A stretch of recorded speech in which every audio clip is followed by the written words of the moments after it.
Welcome back to my YouTube channel online English Gurukul. तो स्वागत है आप लोग का हमारे इस YouTube channel online English Gurukul में। तो पिछले वीडियो में मैं आपको टेंस पढ़ा रहा था। टेंस की भी प्रैक्टिस आपको नहीं कराई जाएगी, कुछ दिनों के बाद मैं प्रैक्टिस कराऊंगा।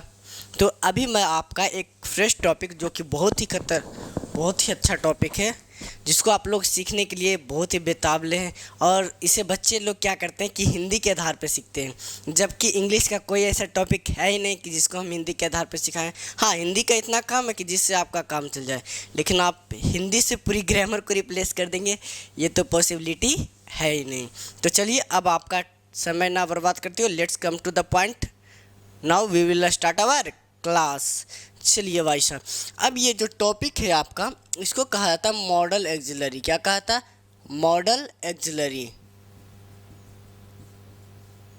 मॉडल एक्सिलरी क्या कहा जाता है जी? Model axillary. तो दिखाई भी नहीं दी। मॉडल एक्सिलरी क्या बोला हमने? Model axillary. तो मॉडल एक्सिलरी क्या होता है? तो जहाँ भी आपको AUX टर्म दिखे, ऑक्स दिखे, क्या दिखे? ऑक्स। जहाँ भी आपको ऑक्स टर्म दिखे, क्या दिखे भाई साहब? Aux term. ऑक्स का मतलब होता है टू हेल्प। ऑक्स एक अपने आप में रूट है। क्या है? ऑक्स का मतलब होता है टू हेल्प, मतलब मदद करना। क्या करना भाई साहब? मदद करना। जैसे आप लोग गाड़ी चलाते हो, क्या करते हो? गाड़ी चलाते हो। तो गाड़ी जब चलाते हो तो जहाँ पे आपका वो स्टीयरिंग होता है, उसके बगल में एक पिन होल रहता है और यहाँ पे लिखा रहता है ऑक्स। ऑक्स का मतलब होता है टू हेल्प, मतलब आप अपनी मदद के लिए कुछ भी वहाँ पे इंसिस्ट या तो इनपुट कर सकते, कोई दिक्कत वाली बात नहीं होता। तो मूव ऑक्स का मतलब क्या हुआ? हेल्प। तो हेल्प से ही एक शब्द बनता है हेल्पिंग। क्या बनता है भाई साहब? हेल्पिंग। इसको रफ कर दूँ? चलिए, तो ये मॉडल एक्सिलरी जो होता है, सबसे पहले इसकी डेफिनेशन समझते हैं, क्योंकि आज जो हम लोग क्या है, हम लोग आज तक के इस मॉडल एक्सिलरी को हिंदी के आधार पर सीखते हैं, जबकि ऐसा बात है नहीं। तो आपको हिंदी के आधार पर नहीं, पूरा थी सीखना है। तो मॉडल एक्सिलरी के सबसे पहले मॉडल एक्सिलरी की डेफिनेशन लिखना चाहें, इधर दिखाई दे रहा है। तो model axillary is a helping verb. Model axillary is a helping verb. Model axillary क्या होता है? जो कि हेल्पिंग वर्ब होता है। ये क्या होता है? तो ये जो वर्ब के साथ ये स्पीकर का जो मूड या तो इंटेंशन को बताने का काम करता है। Model axillary is the helping verb. It represents the mood. It represents the mood of a speaker. Speaker ये जो होता है, ये स्पीकर के मूड को रिप्रेजेंट करता है। किसके मूड को? स्पीकर के मूड को। जैसे मान लीजिए स्पीकर मतलब बोलने वाले व्यक्ति का पॉइंट ऑफ व्यू क्या है, तो इसी मूड को कहा जाता है। अगर जो इस मूड को समझा जाए तो इस मूड को ही कहते हैं। अगर जो मैं आपके सामने इस मूड को डिफाइन करें तो इसी मूड को कहते हैं एटीट्यूड। ATTITUD। एटीट्यूड कहा जाता है। क्या कहा था भाई साहब? एटीट्यूड।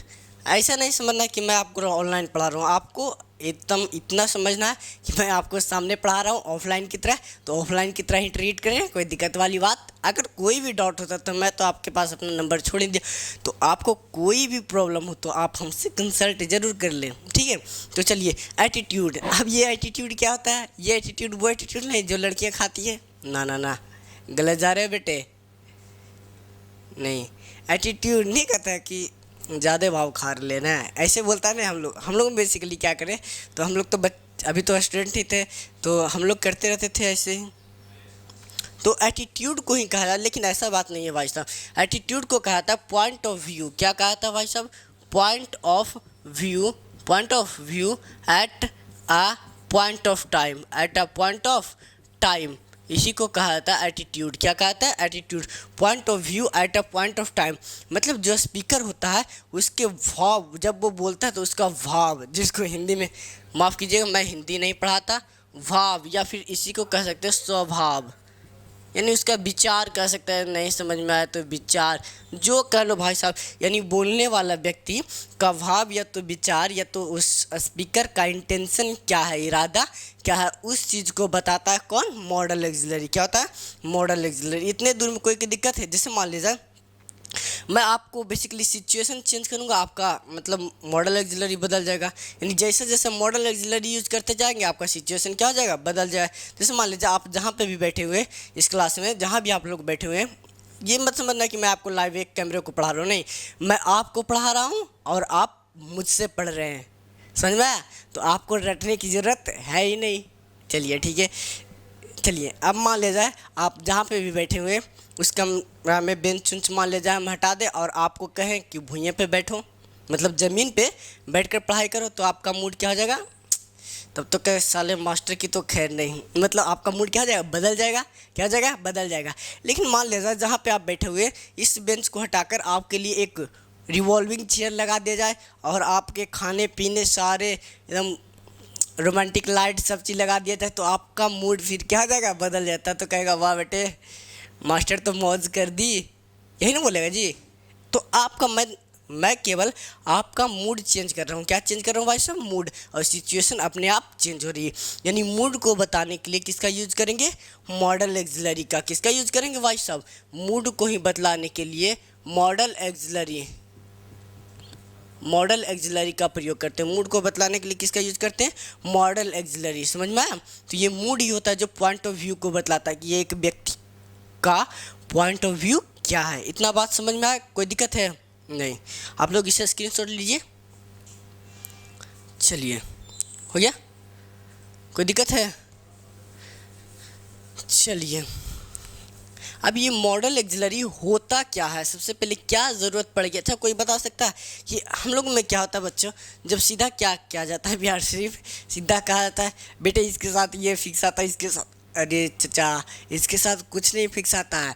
मॉडल एक्सिलरी एक ऐसा चैप्टर है कि इसको, और जब कोई टीचर आपको कहता है कि मैं इसे पूरी तरीके से ख़त्म कर दूंगा, तो वो आपको सीधा सीधी मूर्ख बना रहा है। ये मॉडल एक्सिलरी क्या है? जो स्पीकर के मूड पे डिपेंड है। तो एक बात बताओ, क्या किसी व्यक्ति का मूड डिपेंड हो सकता है? फिक्स हो सकता है? कोई बता सकता है? नहीं सर, किसी भी व्यक्ति का मूड कभी भी फिक्स हो ही नहीं सकता। It is not possible anybody mood fix, मतलब किसी का मूड फिक्स हो ही नहीं सकता है। तब तो इसे जिस तरह से, जैसे मान लीजिए हम जैसा मॉडल एक्सिलरी यूज़ करेंगे उसका मूड वैसा बदलेगा। ठीक है, इसको मैं, और उसके बाद मैंने आपको कुछ कंडीशनल सेंटेंस पढ़ाया था कि उसको मे के कहने में बदल दिए, यहीं आपका उसका रीज़न क्वालिफाई हो जाएगा। जो आपको मैंने बोला था कि मे रहे तो कैन में, इसको किसी में बदल देना। तो ये सारा चीज़ क्या था? Model axillary. हमने कहा इधर प्रेजेंट में तो पास्ट, ये सब जितना भी हमने आपको लिखाया ये सब उसमें मान लिया जाए आपको एक सीधा सीधी में कहा जाए तो मैंने आपको रटा दिया। लेकिन यहाँ पे आपको उसके रीजन्स, क्यों मैं आपको अंग्रेजी में एक एक चीज़ का रीजन्स बताना चाहता हूँ, क्योंकि जो ये बाबा होते हैं ना कि ये रटा देते हैं, जैसे एक रटाने वाले बाबा होते हैं कि देखो बेटा इफ़ के बाद क्या रहे? सब्जेक्ट, और उसके बाद जब भी रहे तो जब भी आएगा तो वर आएगा, और नहीं तो सेकेंड फॉर्म। ये भी आपका रूल आगे जाकर क्या हो जाएगा भाई साहब? गलत हो जाएगा।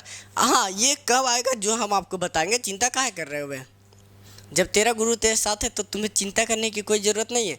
आपको टोटल चीज़ जो आपको रूल बाबा वाले हैं ना उनको तो साइड ही कर दो। एक ही चीज़ समझना है और वो है कंसेप्ट। कंसेप्ट उस जैसे आपको मैं ग्रामर ख़त्म करूँगा वैसे ही मैं आपको वोकेबलरी, और वोकेबलरी इतना प्यारी तरीके से ख़त्म करूँगा कि आप लोग सोचते रह जाओगे कि मास्टर को क्या आता है। वोकैब में आप लोग क्या कहते हो? किसी भी चीज़ को बड़े मीनिंग पर रटते हो।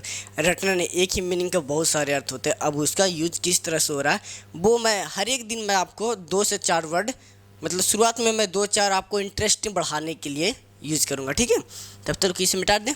चलिए, तो ये भी आपका आगे जाके फेल हो जाता है। ये कब बताता है? जब इमेजिनेशन, मान लीजिए कहीं पे इमेजिनेशन नहीं हो तो बच्चा रटता है कि सर इफ़ आई वर, तो यही तो आपका गलती हो जाता है कि आप किसी। अब ये मॉडल एक्सिलरी की बात की जाए भाई साहब, model axillary AUXILIARY, model axillary की बात करें तो ये अपने आप में 2 टाइप का होता है। कहीं कहीं 3 पढ़ाते हैं, उससे हमें कोई दिक्कत नहीं। अब एक होता है प्योर मॉडल। क्या होता है जी?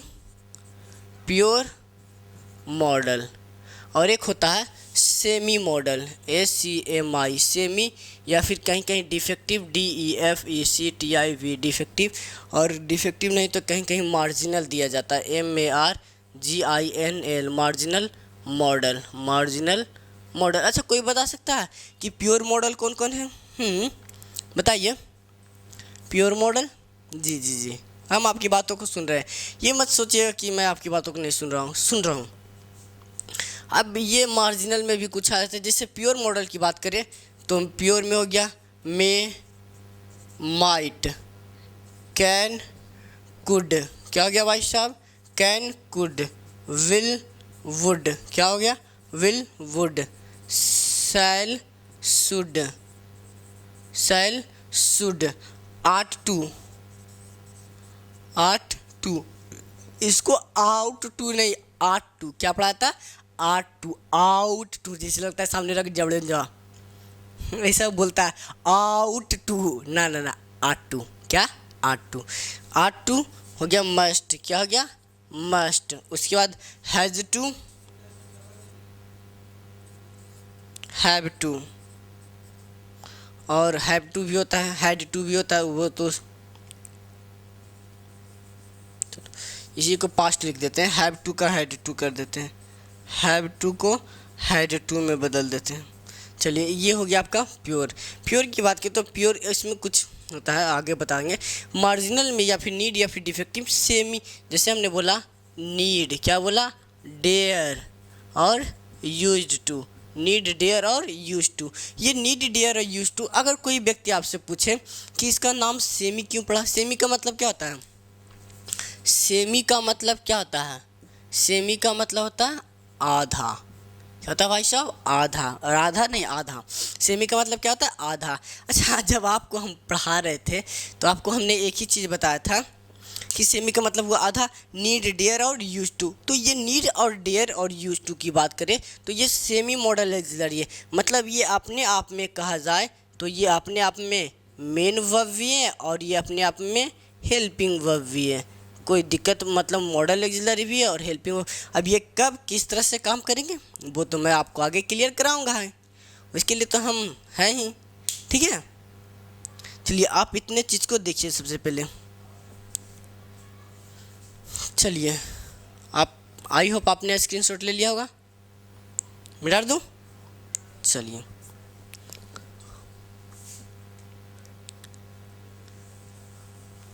चलिए इसमें कोई दिक्कत वाली बात नहीं है। अब आपको मैं कुछ थोड़ी सी कुछ बातें बता देता हूँ। चलिए, ये जो मॉडल ऑक्सिलरी होता है भाई साहब, मॉडल ऑक्सिलरी जो होती है, इसकी बात करें तो ये number of subject, number of subject, यानी नंबर ऑफ सब्जेक्ट मतलब कितने नंबर है, एक ही की बहुवचन है, इस पे इसका कोई इफेक्ट नहीं पड़ता है। जैसे मान लीजिए ही है तो ही के साथ भी कैन है तो कुड लगेगा। अगर जो यू है, ही कैन गो देयर लिख रहा है तो यू के साथ भी क्या लगा? कैन गो देयर ही लिखेगा, गो देयर ही। और मॉडल ऑक्सिलरी के साथ हमेशा कौन सा फर्स्ट फॉर्म या तो purest form, pure form of verb, यानी वर्ब का जो प्योर फॉर्म होता है जिसमें आप ना तो कुछ सफिक्स करते हो ना ही प्रीफिक्स करते हो, उसका यूज करते हैं मॉडल के साथ। इतना समझ में आया? चलिए, इतना में कोई दिक्कत है तो फिर आप मुझे डाउट क्लियर कर सकते हैं, कोई दिक्कत नहीं। चलिए, ही कैन गो देयर, वह वहाँ जा सकता है। यू कैन गो देयर, आप वहाँ जा सकते हैं। यानी इस पर क्या सब्जेक्ट का कोई इफेक्ट पड़ा? नहीं। ये मॉडल ऑक्सिलरी जब ये मॉडल के रूप में काम करते हैं तो मॉडल पे ना ही तो नंबर ऑफ सब्जेक्ट और ना ही इस पर कोई टेंस का इफेक्ट पड़ता है। इसके साथ हमेशा प्योरिस्ट फॉर्म ही आता है, प्योरिस्ट। और जो कोई ये व्यक्ति कह दे he can going, he can going there, he can going there, तो ये भी संभव नहीं हो सकता। मतलब इसके साथ कहा जाए हमेशा जब भी आएगा तो फर्स्ट फॉर्म ही आएगा। ये हो गया। उसके बाद ना तो आप मॉडल ऑक्सिलरी में कुछ जोड़ सकते हो और ना ही घटा सकते हो, मतलब ना ही कुछ प्रीफिक्स कर सकते हो ना ही सफिक्स कर सकते हो। कोई दिक्कत है? ना तो आप मॉडल ऑक्सिलरी में कुछ प्रीफिक्स करते हो और ना ही आप सफिक्स कर सकते हो। चलिए, अगर जो कोई कहता है कि सर अगर जो सब्जेक्ट सिंगुलर रहा तो SHOULD शुड, तो शुड्स कर सकते हैं सर? ना ना ना ना। या फिर सर शुड में ING लगा सकते हैं, शुडिंग? ना। ये सब आपका बेसिक नॉलेज है, यानी इसमें ना तो हम लोग इसे हम लोग टेंस की तरह यूज, मतलब जो V1 V2 V3 बनाता है ना आप लोग, first form of second form of, तो ये आपको बनाने की ज़रूरत नहीं है। इतना बात क्लियर हो गया है तो आप हमें यस सर बोल दीजिएगा, कोई दिक्कत है? ठीक है, चलिए बहुत अच्छे, हो गया। चलिए मिटा दें। चलो, अब मॉडल एक्सिलरी के अनुसार कहा जाए भाई साहब, तो मॉडल एक्सिलरी क्या बतलाता है? मूड को बतलाता है। यानी आप मूड को क्रिएट करें और मॉडल एक्सिलरी को क्या करें? यूज़ करें। यानी मूड को क्रिएट करें तो मूड के अकॉर्डिंग आप लोग मॉडल एक्सिलरी को बना सकते हैं, कोई दिक्कत वाली बात तो है नहीं। यानी जैसा मूड वैसा मॉडल एक्सिलरी। तो मूड के लिए मूड को तो क्रिएट करना पड़ेगा हमें। अब क्या करें, थोड़ा सोचते हैं। चलिए भाई, क्या करें, बोलिए आप ही लोग। चलिए, हाँ, आप जो बोल रहे हैं हमें सुनाई पड़ रहा है, ऐसा बात नहीं है कि नहीं सुनाई पड़ रहा है। एक बात, बहुत अच्छा। चलिए, आप बोल रहे हैं और हम ना सुने, कभी हुआ ऐसा। चलिए, अब हमने कहा मॉडल एक्सिलरी के रूप में सबसे पहले यूज़ किया, सबसे पहले हमने मूड यूज़ किया परमिशन। क्या कहा भाई साहब? Permission, PERMISSION, permission. अच्छा एक बात बताओ, ये परमिशन क्या होता है? परमिशन क्या होता है? तो देखो, आप हिंदी मीडियम से पास आउट हो चाहे इंग्लिश मीडियम से, डजन मैटर एट ऑल, कुछ मैटर नहीं करता है भाई साहब। मैं भी हिंदी मीडियम से पास आउट हूँ, लेकिन आपको इंग्लिश पढ़ा रहा हूँ। ये नहीं कि आपको हिंदी में, और कुछ मंथ के बाद आफ्टर मैं आपको एक और चीज़ खुशखबरी दूंगा, अंतिम में बताऊंगा। परमिशन, तो परमिशन का मतलब होता है अनुमति। हिंदी आपको हल्का फुल्का लिख देता हूँ, अनुमति या फिर आज्ञा, प्रज्ञा हो गया है। चलिए, आज्ञा क्या हो गया? आज्ञा। तो आज्ञा आप किसी भी व्यक्ति से या तो लेते हैं, यानी गिव करते हैं, या फिर आज्ञा किसी को देते हैं।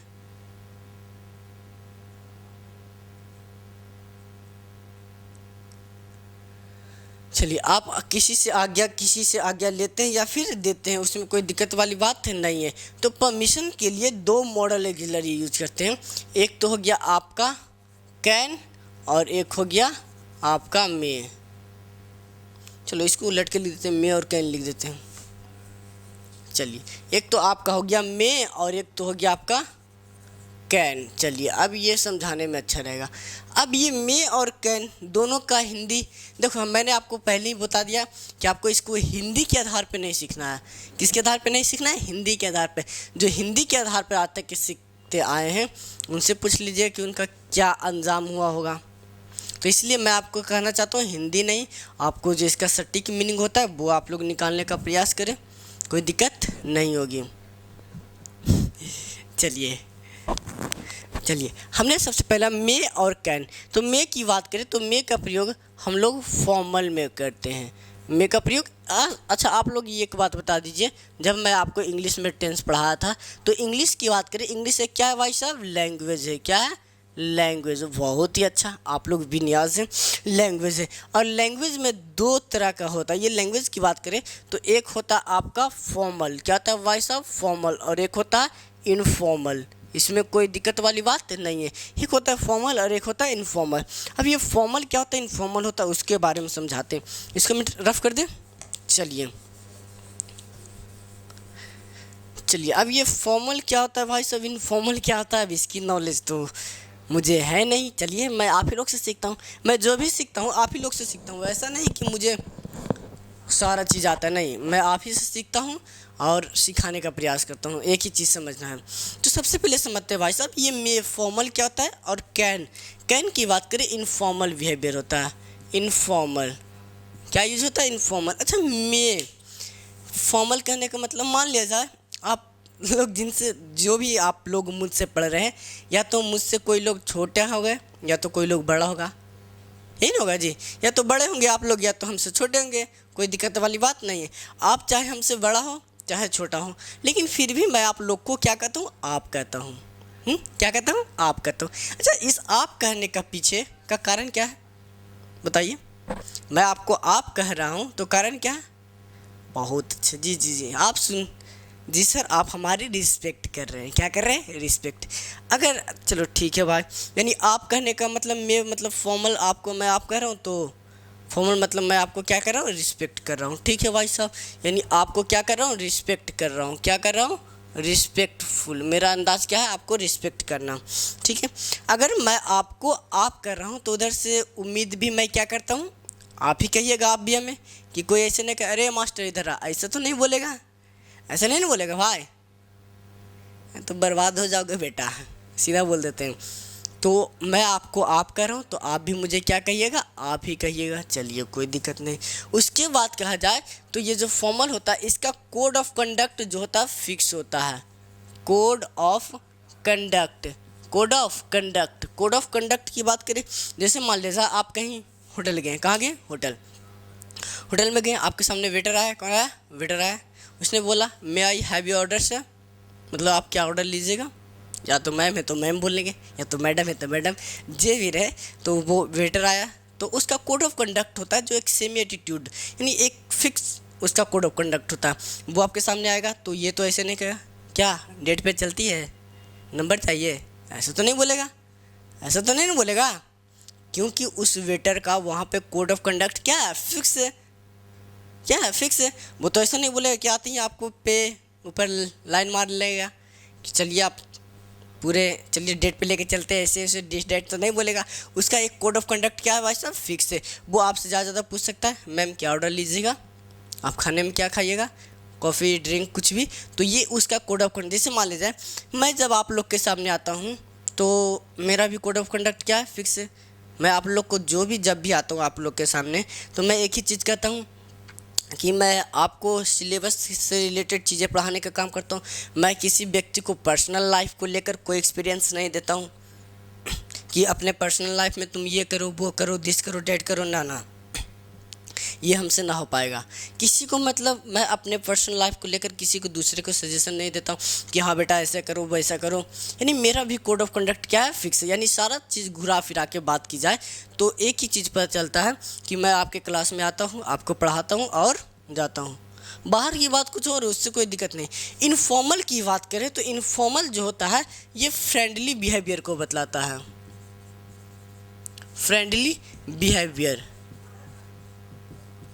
फ्रेंडली बिहेवियर या फिर कैजुअल, कैजुअल होता है, क्या होता है कैजुअल। जैसे मान लीजिए मेरे घर में एक, जब मैं घर पे पढ़ाता था तो आसपास के ही अगल बगल के लोग पढ़ाते थे, तो वो मेरे दोस्त भी थे। तो जिस समय मैं पढ़ाता था वो मेरे साथ किस तरह से व्यवहार करते थे, एज अ टीचर और एज अ स्टूडेंट, मतलब एक टीचर और स्टूडेंट की तरह। लेकिन जब ससुर का नाती भाई बाहर निकलता था तो कहता था कहाँ जा रही है रे, इस तरह से, मतलब अपनी भाषा में, कहाँ जा रही है, की कर रही है। उस समय तो वो नहीं बोलता था कि कहाँ जा रही है की करनी है, लेकिन इस समय वो क्या करता था, जब मैं उसके साथ बाहर जाता था तो वो अपने दोस्त की तरफ से as a friendly behaviour treat करता था। तो फ्रेंडली बिहेवियर मतलब वो कैसा हुआ, भाषा का कैसा रूप हुआ, इनफॉर्मल। इसलिए हम लोग जब राइटिंग करते हैं मतलब प्रिसाइज लिखते हैं तो उसके भी दो रूप होते हैं, एक होता है फॉर्मल, एक होता है इनफॉर्मल। वो भी मैं आपको धीरे धीरे how to translate any sentence ये भी मैं आपको सिखाऊंगा। तो स्थिर से धीरे से पेशेंस रखो, ये नहीं ट्रांसलेशन आपको मैं इसी बारे में, ये तो पॉसिबिलिटी है ही नहीं कि ट्रांसलेशन आपको कोई कहता है कि ट्रांसलेशन टेंस सिखा दे, ट्रांसलेशन ना ना ना, ये भी जिंदा वाली बात, सही वाली बात नहीं है कि टेंस आ रहा है ट्रांसलेशन आ रहा है। बस आपको जब तक कि पूरा ग्रामर का ना नॉलेज हो फिर भी आप ट्रांसलेशन नहीं सीख सकते, उसमें भी आपका ग्रामर ही आता है। तो फ्रेंडली बिहेवियर होता है, क्या होता है बाबू, फ्रेंडली बिहेवियर। आपके सामने एक क्वेश्चन लिखिए, आप लोग बोलिएगा, ठीक है। जिसे हमने लिखा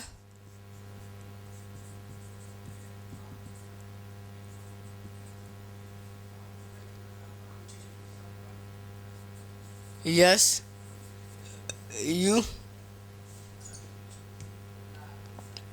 चलिए अब हमने कहा आप लोग को ये सेंटेंस शायद रटा हुआ होगा कि यहाँ पे सीधे कह देगा यस मे आई कम इन, यहाँ पे कह देगा सीधे कह देगा मे आई कम इन, यस यू मे की कैन, कई लोग कह रहे हैं कैन। यही तो आप लोग फंसते कि आप लोग हिंदी के आधार पे सीखते। अच्छा मान लीजिए चलो इसमें क्या कह दिया आपने, कह दिया मे क्यों कहा, रिस्पेक्टफुल किसके अनुसार, चलिए आपने कहा सर, इसमें सर लिखा हुआ, आप किसी को सर बोलते तो क्या बोलते हैं, रिस्पेक्ट देते हैं। मतलब कुछ ऐसे वर्ड होंगे जो कि रिस्पेक्ट की बात करता होगा। जैसे हमने कहा सर, मैडम,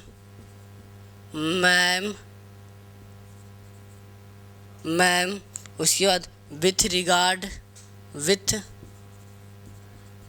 रिगार्ड क्या होगा, विथ रिगार्ड। उसके बाद कहा जाए with regard surname, sir name और लास्ट नेम, लास्ट नेम।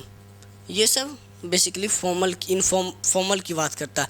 जैसे आपने कहा सर, तो आप मान लीजिए अगर हम आपको आप कर रहे हैं तो हम उधर से उम्मीद क्या करते हैं कि आप भी हमें क्या कहिएगा, अरे तो नहीं कहिएगा, नहीं आप ही कहिएगा। यानी अगर जो हम आपको रिस्पेक्ट दे रहे हैं तो आप भी हमें क्या दीजिएगा, रिस्पेक्ट ही दीजिए। जैसे मान लीजिए आप टीचर के को कहें मे आई कम इन सर, क्या मैं अंदर आ सकता हूँ सर, तो वो क्या करे, अबे आना, ऐसे बोलेगा, नहीं नहीं, वो बोलेगा यस यू मे, हाँ आप आ सकते हैं। ऐसा तो नहीं बोलेगा आपको कि वो बेसिकली आप उससे इनफॉर्मल बात कर रहे हैं और वो आपसे इनफॉर्मल, ना ना ना। तो यहीं पे बच्चा मार खा जाता है कि यहाँ पे कैन कर देता, क्योंकि आप लोग इसे हिंदी के आधार पर, जैसे हमने कहा आपके सामने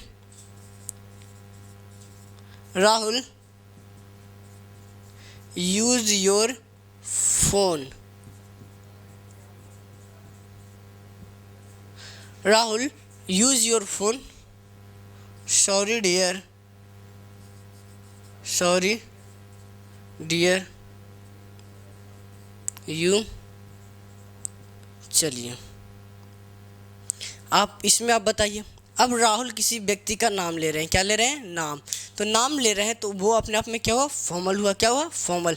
तो इनफॉर्मल हुआ, तो इनफॉर्मल के लिए क्या यूज करेंगे, Rahul can I use your phone, sorry dear you can not, कि मैं कर दे, नहीं कैन ही यूज करेंगे, क्या यूज करेंगे, कैन ही। तो ये समझ में आया ये दोनों। अब देखो इतना आप लोग लिख लीजिए, आपके सामने एक जो झूठ लिखा हुआ है वो मैं आपको क्लियर करा देता हूँ। जो आप लोग लिखते हैं कि Mahatma Gandhi, Gandhi ji come to India, किसी का सरनेम लेना भी अपने आप में क्या है।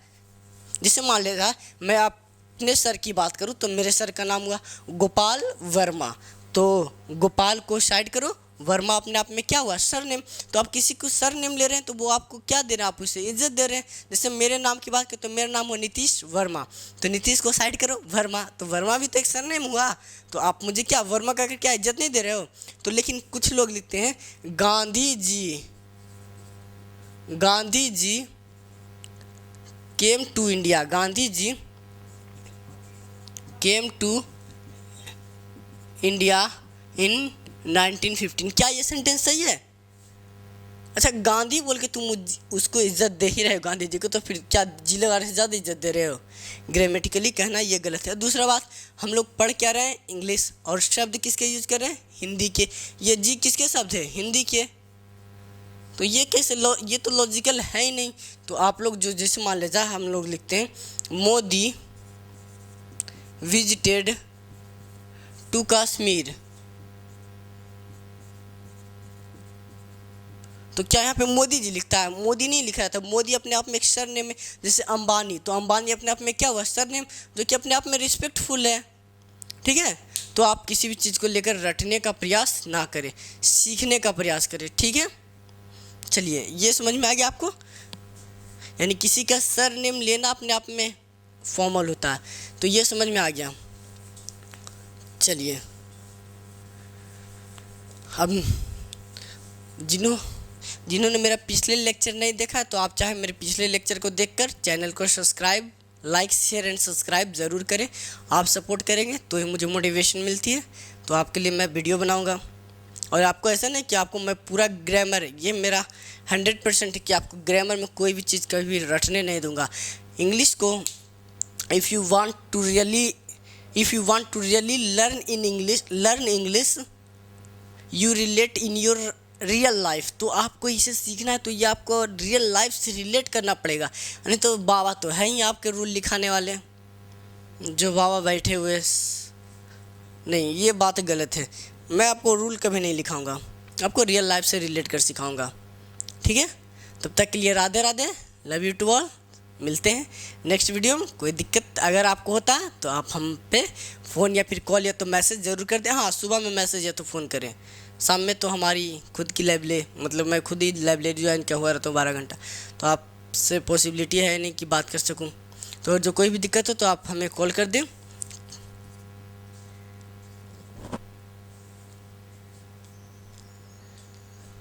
चलिए, कोई दिक्कत नहीं, नंबर तो आपके पास मेंशन